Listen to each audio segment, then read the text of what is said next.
Alongside the PS5, which brought a serious upgrade to PlayStation's ability to run great games, came the DualSense, which aimed to change how we interacted with them, making the entire thing a kind of two-way street.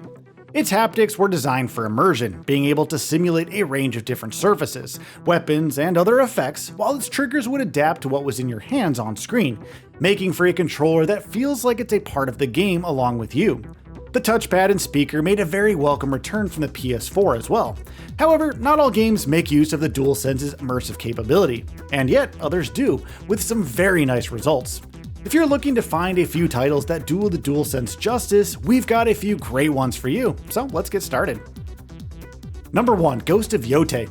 As a PS5 exclusive, Atsu's revenge-fueled rampage across Izo was bound to make use of the DualSense in some form.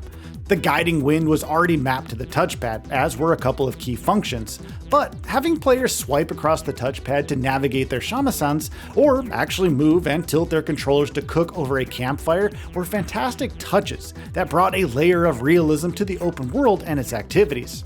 Even building a campfire was cleverly implemented here. While we would have liked the haptics and adaptive triggers to really come alive during the game's combat, they do a decent job overall. This one's a great choice if you'd like your DualSense to really come along with you for the ride. Number 2. Astro Bot. Team Asobi's platformer was so rooted in PlayStation history and put so much into the DualSense that there's an Astro Bot themed one all of its own. The haptics made surfaces like sand and metal come alive, the motor's intensity pulsing ever so differently and giving a distinct feel to each one. There were even different trigger responses on various power-ups. Suction devices made the triggers actually push at your fingers, simulating a device that was slowly filling up. The boxing gloves made them click satisfactorily in place, making it feel like you were landing punches yourself. I mean, we could go on and on, but I think you get the idea here. This love letter to PlayStation is a logical choice for those of you who want to enjoy everything the DualSense has to offer. Number 3. Gran Turismo 7. As a racing sim that takes itself quite seriously, it only makes sense then that Gran Turismo 7 made use of every tool in its arsenal to improve the player experience. If you're thinking that it's good news for PS5 players thanks to the DualSense, you already know what to expect here. But it's hard to describe how each car's engine brings a subtle yet obvious shift in the haptic feedback you get, while bumps in the road or changes to your tire's grip come right back to you as you attempt harder turns. The adaptive triggers do well to shift the weight of your brake pedals between cars, and even simulate ABS-assisted braking. It's a long list, but definitely worth discovering for its visuals and authentic gameplay alongside its DualSense integration. Number 4. Stalker 2: Heart of Chernobyl. The PS5 version of GSC's long-awaited addition to the Stalker franchise does interesting things with the DualSense. For starters, the developers have discussed their use of the adaptive triggers at length, highlighting how the weapon enthusiasts on the team ensured that each gun's heft and distinct features were translated well into the triggers.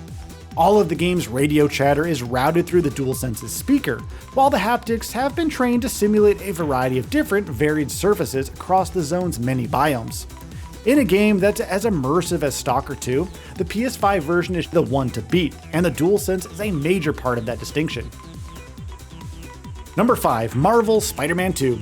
As if bringing Peter Parker and Miles Morales together as dual protagonists wasn't enough, Insomniac decided to make the DualSense feel alive in your hands as you zipped around the city, ray-traced reflection of Spidey coming back at you to remind you that this one was a next-gen game at the time. Of course, the DualSense played its part, its haptics simulating the feel of the wind on your web wings, or the adaptive triggers suitably seizing up as Spidey gathered the initial burst of force that he needed for his next launch. Personally, the first time trying to glide along on water was among the best ways to feel the controller's haptics at work. This one's definitely worth checking out on the whole, and as a showcase for the DualSense. Number 6. Horizon Forbidden West. Another great PS5 exclusive, this one is another great use case for the DualSense's unique feature set. For starters, the controller's integration into the gameplay loop is done so subtly you might barely notice it's actually there at the outset. But you're soon going to be looking for ways to fire up the haptics by your in-game actions, and that's really where the fun begins. You begin to notice the ever so slight vibrations of the blades of long grass you use to remain unseen, or the way a fall from a high place makes the controller tell you quite directly that it was a bad idea. It's in the way that different strokes in the water as you swim evoke different responses from your controller, even as the triggers make each weapon feel distinctly different. This is one that you have to check out for yourself, and it's a great game as well. Number 7. Death Stranding 2 on the Beach.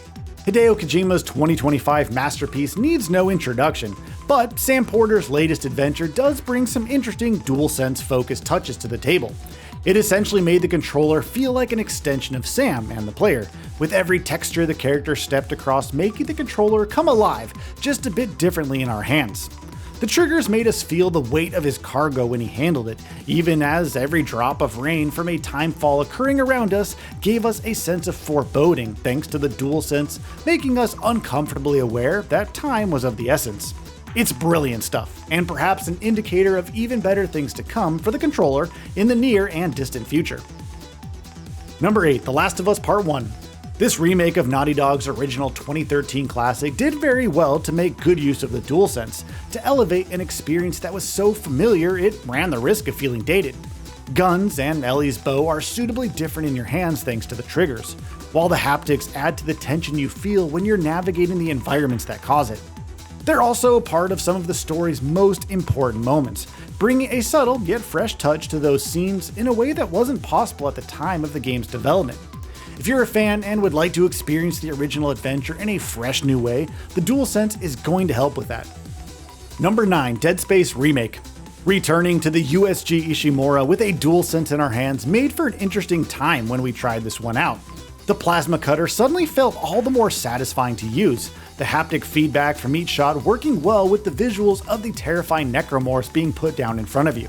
Every step with your magnetic boots is sent back to you via the haptics, while the triggers do well to make each weapon feel distinct enough you might even tell them apart with your eyes closed once you spend enough time with them.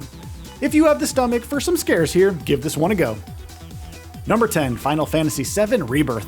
Cloud Strife's revamped tangle with Shinra in this continuation of the story from Remake came with excellent implementations of the DualSense's haptics and triggers.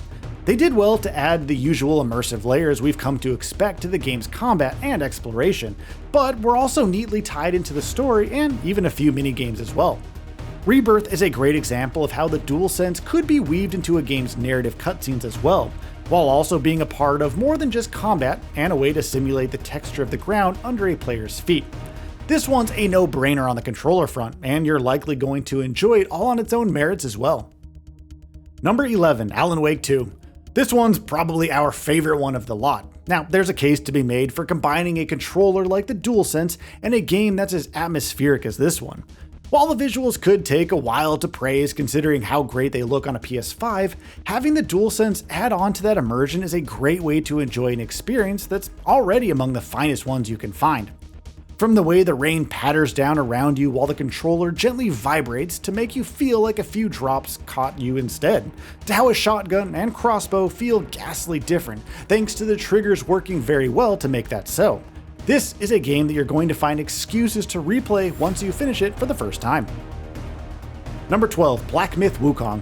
You're going to appreciate the DualSense's role in this one right off the bat. Fighting the several bosses throughout the game brings the controller alive, with each blow you fend off making it rumble in your hands. But Wukong also weaves in other subtle touches to its gameplay loop that makes it worthwhile to play on a PS5 or a PC with a DualSense if that's your thing.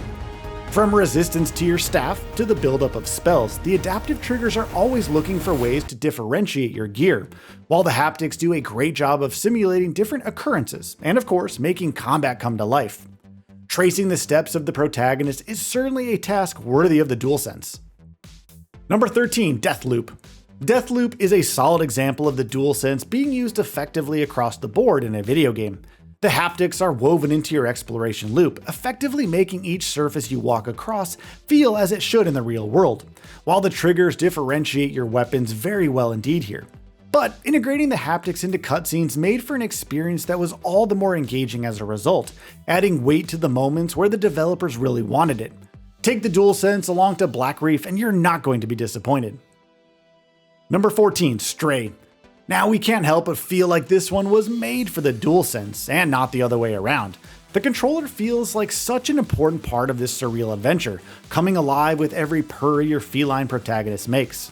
The triggers make you appreciate why cats like to scratch things so darn much. Our favorite use of the controller was at resting points, where watching your kitty cat take a well-served nap comes with the bonus of having the controller mimic its breathing in a way that's as satisfying as it is adorable. This is one of the more inventive and innovative uses of the DualSense on our list, and perhaps a very innovative experience all on its own. Number 15, Baldur's Gate 3. Larian did well to translate its UI over from a keyboard and mouse to a controller, its radial menus offering players a lot of options as they navigated the many mysteries and adventures of Faerun in this very memorable take on Dungeons & Dragons. The triggers did well to bring that shift to life, with varying amounts of pressure controlling the behavior of radial menus in the game.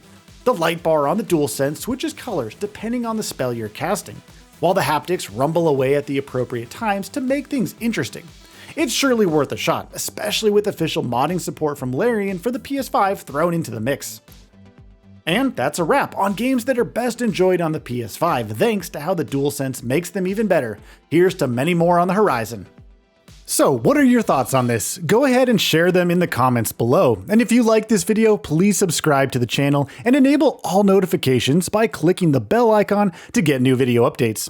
We upload every day and would really appreciate your support. Thanks for watching.